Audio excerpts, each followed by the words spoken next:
কিন্তু আমরা অনেক জায়গায় দেখেছি যে জামায়াতে ইসলামের লোকজন আওয়ামী লীগে যোগ দিয়েছেন, এরকম অনেক খবরও কিন্তু আমরা পেয়েছি। আমি 91 সময়টা বলছি, 91 সাল। আচ্ছা, সেই সময়টাতে আওয়ামী লীগ নিজে মনে করছে যে গড্ডালিকা প্রবাহে কিংবা জসমিন দেশকে যদাচার এই অবস্থার মধ্যে না যে সে ভুল করেছে, তখন কিন্তু সে তার জায়গা থেকে সরে এসেছে। এই যে আমাদের একটা বিরতি নিতে হবে, এসে আবার এই আলোচনা এই জায়গা থেকে শুরু করছি। বিরতির পর আমরা আবারও ফিরে আসবো, সাথে থাকুন।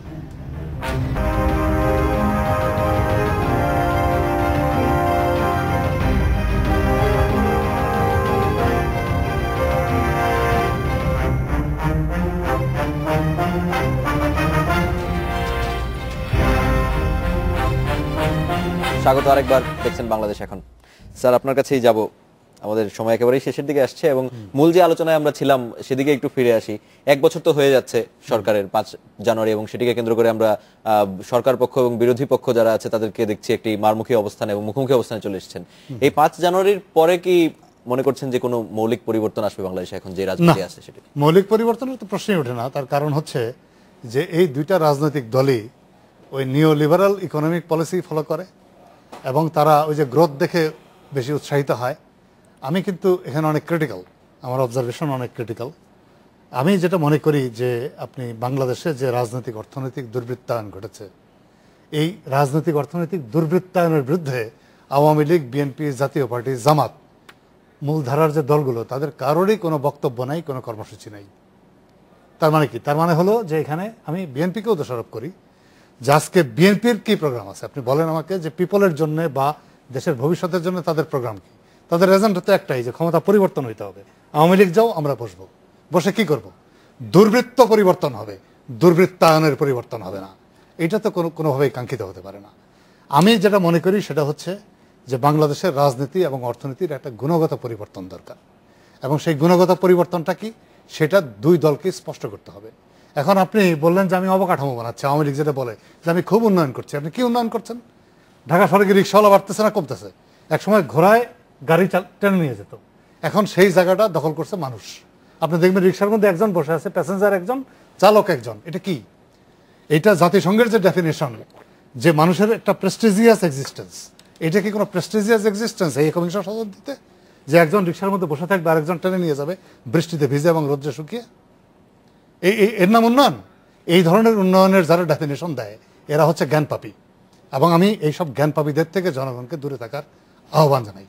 আর 2 নম্বর কথা আমি যেটা বলি সেটা হচ্ছে এই যে শুধুমাত্র ক্ষমতার পরিবর্তন এটা সমাজের মানুষের জীবনের কোনো পরিবর্তন আনবে না। ক্ষমতার পরিবর্তনের সাথে আপনাকে অবস্থার পরিবর্তন, তার জন্যে সুস্পষ্ট রূপরেখা, রূপকল্প আপনাকে দাঁড় করাতে হবে। আপনি যতক্ষণ পর্যন্ত সেটা দাঁড় না করাবেন, এদেশের মানুষ এখন আর অত বোকা নেই যে হুজুরকে সবসময় মাতবে, তা মাতবে না। আমি মনে করি যে সুনির্দিষ্ট কর্মসূচি যদি বিএনপি, সুনির্দিষ্ট বক্তব্য, সুনির্দিষ্ট পরিকল্পনা যদি পরিবর্তনের বিএনপি উপস্থাপন করতে না পারে, জনগণ বিএনপির পিছিয়ে যাবে না। হয়তো আওয়ামী লীগ থেকে মুখ ফেরাবে এক সময়, কিন্তু কি হবে, তার পরিণতি কি হবে আমি জানি না, আমিও বলতে পারি না। কিন্তু সেটা যে কারো জন্যই এমনও হতে পারে, সেটা কারো জন্যই সুখকর নাও হতে পারে।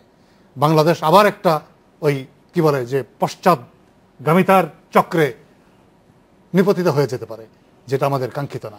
আমি মনে করি ব্যক্তিগতভাবে যে আমাদের গণতন্ত্র, তার প্রাতিষ্ঠানিক বিকাশ দরকার। আমাদের অর্থনীতি, অর্থনীতিকে দুর্বৃত্তায়ন থেকে বের করে আনতে হবে। মানুষের যে সৃজনশীলতা, কর্মক্ষমতা, সেই কর্মক্ষমতা এবং সৃজনশীলতার পরিপূর্ণ বিকাশের জন্য যে ধরনের কনজেনিয়াল অ্যাটমসফিয়ার সেটা তৈরি করতে হবে, এবং এটা তৈরি করবার ক্ষেত্রে সরকারি দল, বিরোধী দল উভয়কেই আমি মনে করি একদম চোখ কান নাক মুখ সব খোলা রেখে ওপেন মাইন্ডে এখানে একটা ইতিবাচক ধারায় অগ্রসর হওয়ার আর কোনো বিকল্প আছে বলে আমি মনে করি না। দাদার কাছে যাচ্ছি, একেবারেই আমাদের সময় শেষ হচ্ছে। খুব সংক্ষেপে আপনার কাছে যদি জানতে চাই, আওয়ামী লীগ এখন সরকারে আছে, আওয়ামী লীগকে আসলে যে দুর্বৃত্তায়নের কথা বলা হচ্ছিল সেগুলোর অভিযোগ কিন্তু আমরা আগেই বলেছি যে আওয়ামী লীগের বিরুদ্ধেও যারা ক্ষমতায়, যারা বিভিন্ন দপ্তরের দায়িত্বে আছেন তাদের বিরুদ্ধে আসছে। আওয়ামী লীগ কি সুনির্দিষ্টভাবে এই ধরনের কোনো ব্যবস্থা নিয়েছে, আপনি কি মনে করেন? না, ব্যবস্থা অনেক নিয়েছে, তো আমি একে একে বলতে গেলে অনেক করে বলতে পারবো। স্যার যে প্রসঙ্গগুলো কথা বলেছেন, আমি এখনো মনে করি যে বাংলাদেশের যে রাজনীতি হচ্ছে, যাতে অধ্যাপক ফেরদৌস নীতি দেখছেন না, এবং সাধারণ মানুষরা কিন্তু অনেক ক্ষেত্রে নীতির অবক্ষয় দেখছেন, এটা কিন্তু বাস্তবতা। কিন্তু আপনি এই যে বাংলাদেশকে এগিয়ে নিয়ে যেতে গেলে, এই এগিয়ে যাওয়ার বাংলাদেশের জন্য কিন্তু স্যার যে সৃজনশীলতার কথা বললেন, অবশ্যই সাধারণ মানুষের সৃজনশীলতা এবং অবশ্যই সরকারের পৃষ্ঠপোষকতা এবং সরকারের অনেক অংশগ্রহণে আজকে দেখেন বাংলাদেশ অনেক দূরে গিয়েছে। আপনি বাংলাদেশের শীর্ষ 5 দেশের মধ্যে একটি দেশ যেখানে ধান উৎপাদনে তার কাঙ্ক্ষিত অর্জন করেছে, ভুট্টা উৎপাদনে করেছে, মাছ উৎপাদনে করেছে। অ্যাডাম প্রিজস্কি স্যার খুব ভালো বলতে পারবেন, বিখ্যাত একজন রাজনীতি বিজ্ঞানী। তিনি আজ থেকে 5 বছর আগে একটা ডেভেলপমেন্ট নিয়ে একটা বই লিখেছিলেন। সেখানে বলেছিলেন যদি যার পার ক্যাপিটাল ইনকাম $1000 ওপরে হয় সে গণতন্ত্রের দিকে ধাবিত হয়। আমি ওই তার ফর্মুলা অনুযায়ী আমি কিন্তু সেই গণতন্ত্রের দিকে যাচ্ছি। কিন্তু আমাদের যে মানে ব্যত্যয়গুলো, যে ত্রুটিগুলো, প্রান্তিক বিচ্যুতিগুলো, এই বিচ্যুতিগুলো দূর করতে গেলে সব দলের অংশগ্রহণে দূর করা দরকার, যেটা বিএনপি সরকার তো সেই উদ্যোগ নিচ্ছে না। সরকারের উদ্যোগে, সকলের উদ্যোগের প্রয়োজন। আপনি কখনোই কোনো ব্যাপারে এককভাবে কিছু করতে পারবেন না। এই যে আওয়ামী লীগের বিভিন্ন অঙ্গ সংগঠনের কথা বললেন, এই ধারাবাহিকতা কিন্তু আজকে হয়নি।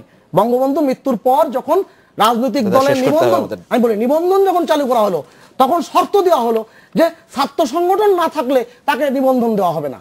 এই ধারাবাহিকতাগুলো আমি কেন বলছিলাম, 90-এর পরে যেই আকাঙ্ক্ষা জাগ্রত হয়েছিল সেটা কিন্তু ব্যর্থ হয়েছে কারণে, যে জন্য সবচেয়ে বড় দায়ী হচ্ছে বিএনপি, যেই কারণে কিন্তু আজকের এই পতনগুলো এসেছে। আমি স্যারের সাথে একমত, আজকের রাজনীতির যে খলনগুলো হয়েছে সেই খলনের অনেকেরই অংশগ্রহণ আছে। এই খলনে অনেকে ওত পেতে আছে ষড়যন্ত্রের জন্য। আমাদের সময় একেবারেই শেষ হয়ে গেছে। আমাদের এই যে ষড়যন্ত্রগুলো, এটা মোকাবেলা সবাই মিলে করতে হবে। আমাদের এখনই শেষ করতে হচ্ছে। শেষ করছি বাংলাদেশ এখন। দেখা হবে আগামীকাল একই সময়ে। শুভরাত্রি।